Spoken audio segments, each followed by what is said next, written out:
Su-35 gagal dibeli, kini giliran Rusia borong kapal cepat buatan Indonesia karena terbukti paling berkualitas. Rusia memang gagal menjual jet tempur Su-35 ke Indonesia. Kegagalan Rusia menjual Su-35 ke Indonesia karena ancaman sanksi dari AS. Kegagalan ini berdampak pada masa depan Su-35 Rusia serta tertundanya Indonesia memiliki jet tempur baru pengganti F-5 Tiger II.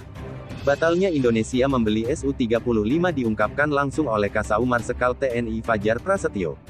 Sukhoi Su-35 dengan berat hati ya kita harus sudah meninggalkan perencanaan itu karena kan kembali lagi dari awal kita sebutkan bahwa pembangunan kekuatan udara sangat bergantung dari anggaran, jelas Fajar Prasetyo dikutip dari Antara, Rabu, tanggal 22 Desember tahun 2021. Sebagai gantinya Indonesia akan mengejar kesepakatan F-15 Eagle II. Ini sedikit informasi, F-15EX timnya sudah datang ke saya. Saya tanya kalau hari ini kita sepakat, unit awal pertama yang akan kita terima kira-kira kapan? Jawabannya ya kira-kira tahun 2027, tambah Fajar. AS sendiri memang mengumumkan batalnya Indonesia membeli Su-35 dari situs resmi Congress.gov Oktober tahun 2021 lalu. Indonesia meminta pemerintahan Trump untuk mengesampingkan kemungkinan sanksi atas pesanan Su-35 Indonesia. Laporan media menyatakan administrasi Trump menolak permintaan tersebut dan Indonesia memutuskan untuk tidak melanjutkan pembelian Su-35, lapor Congress.gov.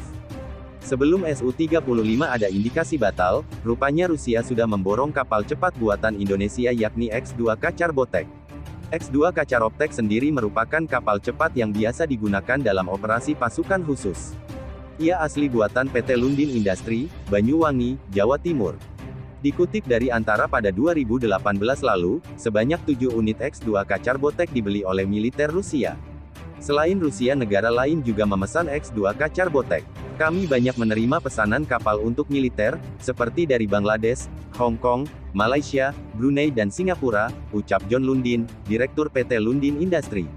Rusia sendiri memang sengaja memilih X-2 Kacar Botek karena kualitasnya terbaik di Asia. Juga kecepatan X-2 Kacar Botek paling tinggi di Asia. Kelebihannya, kecepatannya mencapai 85 knots 160 km per jam, dan dirancang mampu menahan kekuatan di atas G7 gravitasi 7. Saat ini yang tercepat di Indonesia, bahkan mungkin Asia, jelas John Lundin. Rusia memesan 7 unit X-2 Kacar Botek dengan kecepatan bervariasi. Unit 1-5 mampu melaju secepat 50-60 knot. Sedangkan unit 6-7 di atas 85 knot. Rusia sudah memesan 7 kapal buatan Indonesia ini. Tapi, 5 kapal kecepatannya antara 50-60 knot. Untuk kapal ke-6 dan ke-7 semua di atas 85 knot, papar John Lundin. Untuk memenuhi tugas sebagai kapal operasi pasukan khusus, X-2 Kacar Botek dibekali senapan mesin 12,7 mm atau 7,62 mm di anjungan. Hebatnya dalam pembuatan X-2 Kacar Botek, PT Lundin melibatkan banyak tenaga ahli dalam negeri.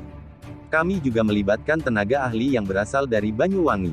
Ada yang tenaga ahli yang kami sekolahkan selama 10 tahun ketika bergabung untuk menekuni bidang ini, jelas John Lundin. PT Lundin Industri juga telah membuat tank bot Antasena serta kapal cepat rudal siluman Krigolov. Galangan kapal di ujung Pulau Jawa bagian timur ini memang memantapkan diri sebagai spesialis pembuat alutsista berkecepatan tinggi. Karena semua produknya dari tank bot Antasena, X-2K hingga Krigolov mempunyai kecepatan di atas rata-rata dalam gelar operasinya. Rusia sendiri puas dengan produk buatan Indonesia ini walau Su-35 gagal terlaksana.